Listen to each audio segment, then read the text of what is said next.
no somos capaces de entender la naturaleza y lo que abarca y lo mágica que puede ser porque somos incapaces de verlo.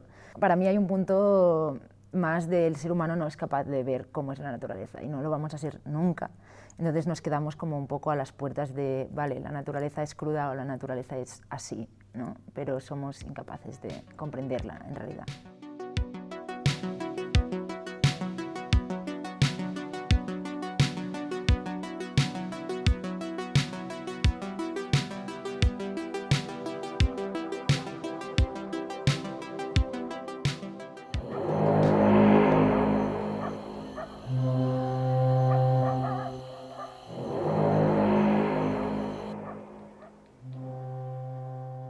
En realidad el germen de la película viene de un proyecto artístico de investigación que hice, me dieron la beca de Arjova y hice una investigación sobre cómo habría sido el ser humano si hibernase. Y esta pregunta en realidad nace de un interés que tenía yo por un animal que se llama equidna, que es como una especie de puercoespín, que es un mamífero pero pone huevos, es un animal muy extraño, que empezó a hibernar a raíz de unos incendios en Australia. Y la comunidad científica estaba un poco como, ¿cómo puede ser que este animal haya sobrevivido a estos incendios? Y fue porque hibernó y ese método de supervivencia que era inusual a este animal se desarrolló a causa del contexto, ¿no? Entonces esto que yo venía mucho haciéndome preguntas sobre posibles distopías, utopías a raíz del cambio climático, pensé, ostras, ¿qué pasaría si de repente todo se vuelve inhabitable y desarrollamos esta habilidad de hibernar como para sobrevivir tiempos más duros, ¿no? Y a raíz de ahí yo empecé a investigar, a construir como este ser humano.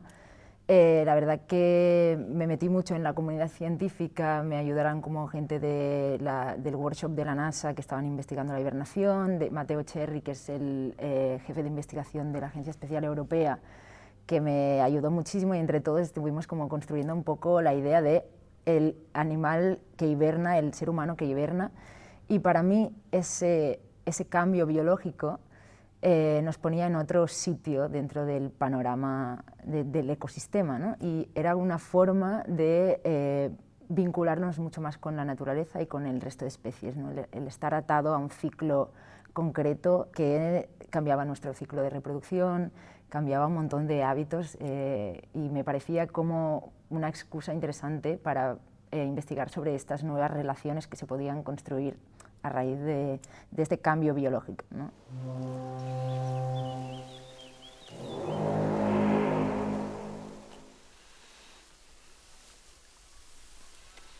Do you know where he is? My brother? He just vanished into thin air.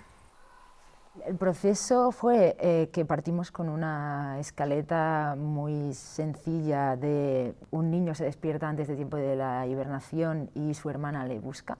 Y sabía que quería unas conversaciones con unos personajes, que yo ya tenía un personaje durante la investigación, presenté una pequeña pieza de vídeo en el MACBA y lo hice con un personaje que ya conocía, que había tenido una estructura familiar con 3 padres y me parecía un muy buen personaje de la sociedad que quería retratar.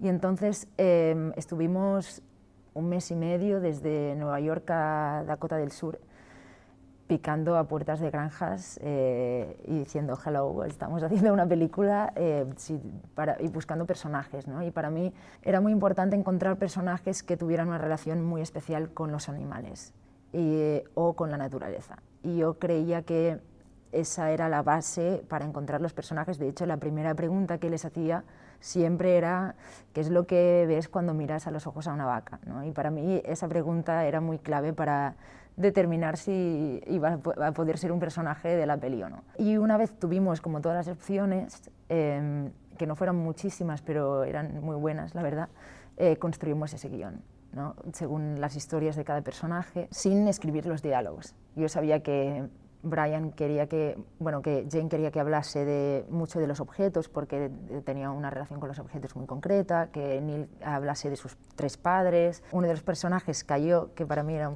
uno de los mejores personajes, y encontramos a Brian, que es este tercero, que fue una sorpresa increíble, porque era una persona como un cowboy que habla y te daba miedo solo de escucharle la voz, pero luego era una persona absolutamente sensible, una persona que amaba a los caballos de una forma muy bonita, ¿no? Y entonces, como a partir de aquí fuimos construyendo el guión, y los diálogos fue entrevista. Yo sí que, como ya se había hecho unas entrevistas previas, sabía qué respuestas me interesaban, y les dije, vale, vamos a hacer la entrevista así, así, así, y les metí alguna frase dentro de sus respuestas. Entonces la repetimos varias veces y ya está. Pero sí que hay respuestas que son tal cual sus respuestas de las entrevistas. You're not going to believe this, but one of my fathers once told me that he came from a place, a totally different place.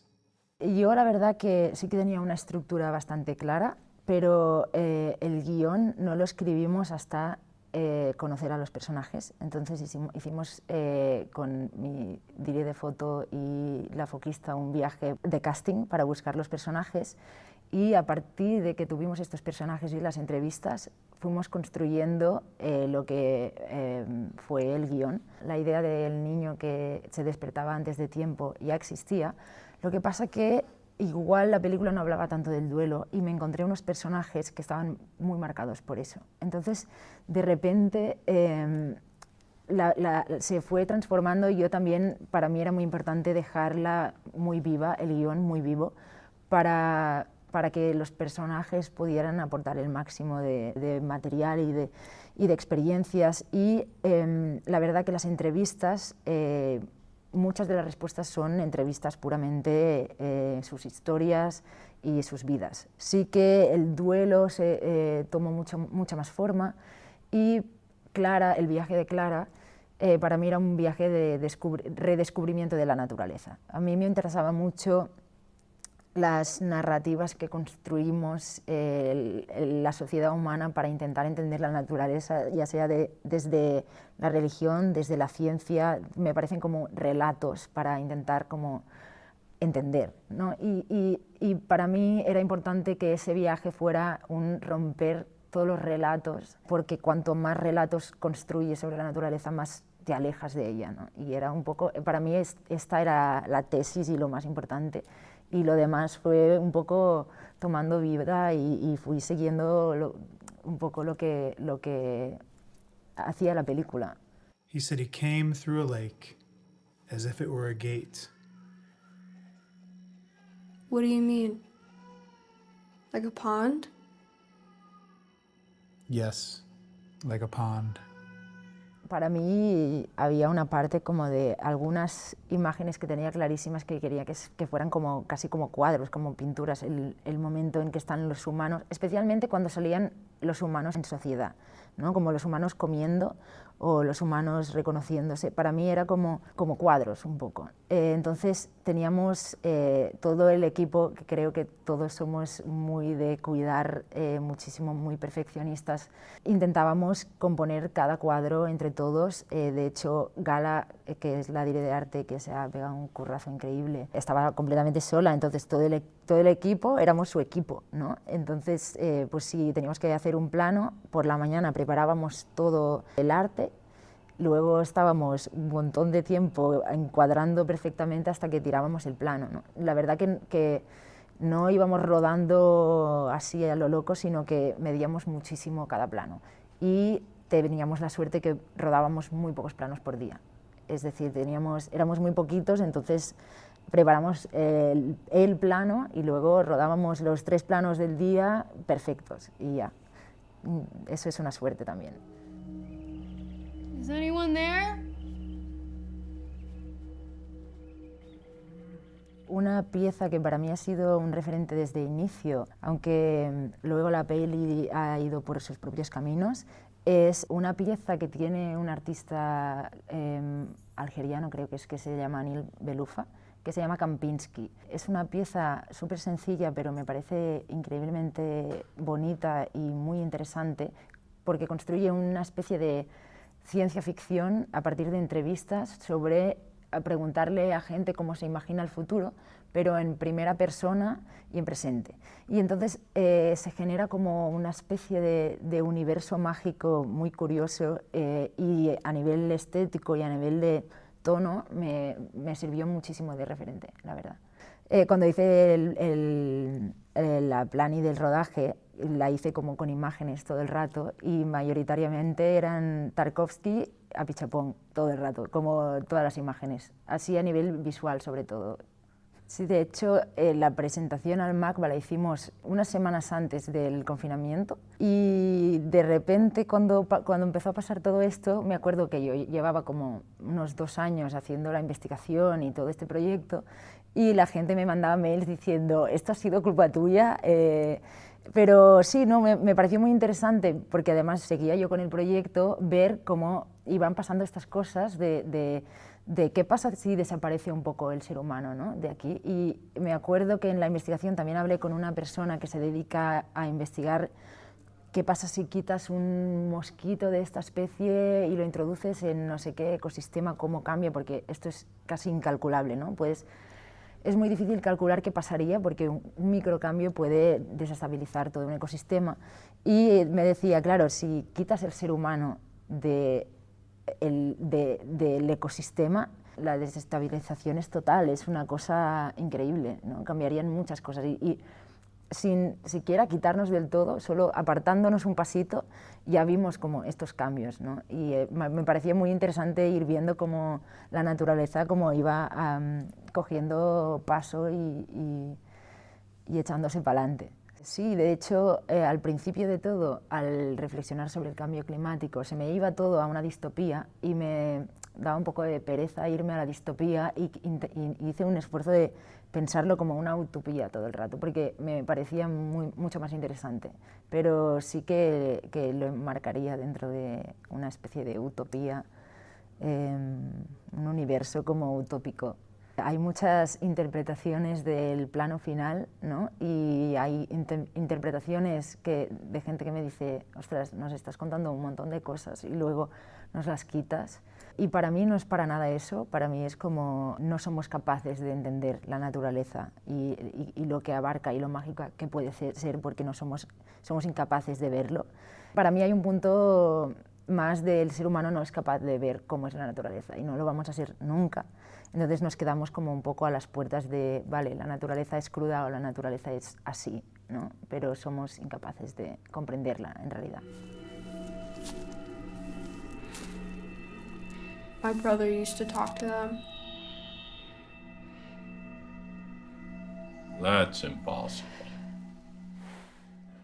Yo todo lo que pudiese narrar con el máximo de especies, de vegetales, todo para mí era más importante que narrarlo con los seres humanos, ¿no? Para mí poder narrar la escena de reproducción con caracoles en vez de con humanos me parecía mucho más interesante y me hacía como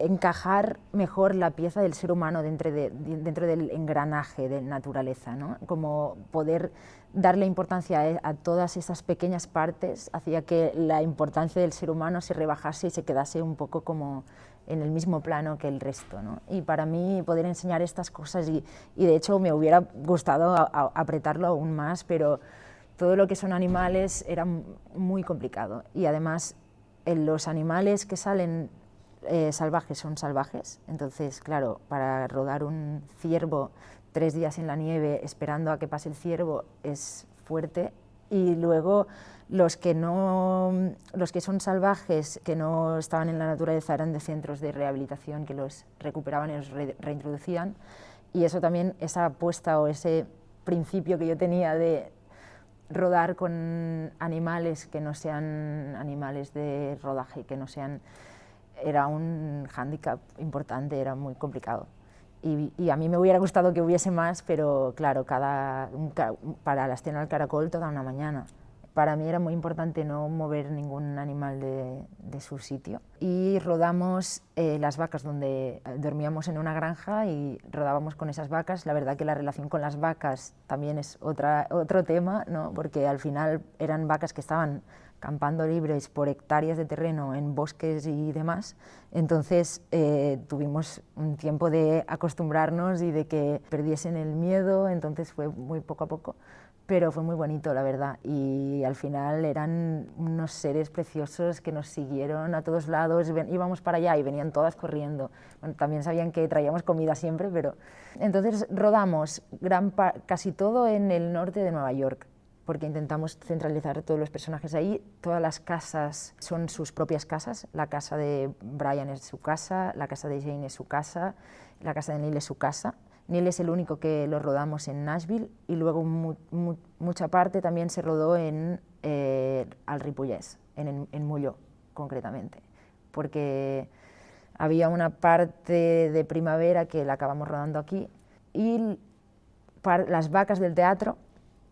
El teatro es en Nashville, pero los contraplanos de las vacas las rodamos aquí, que decoramos todo un establo como si fuera un teatro, y ahí estaban ellas felices y rodamos el interior del teatro.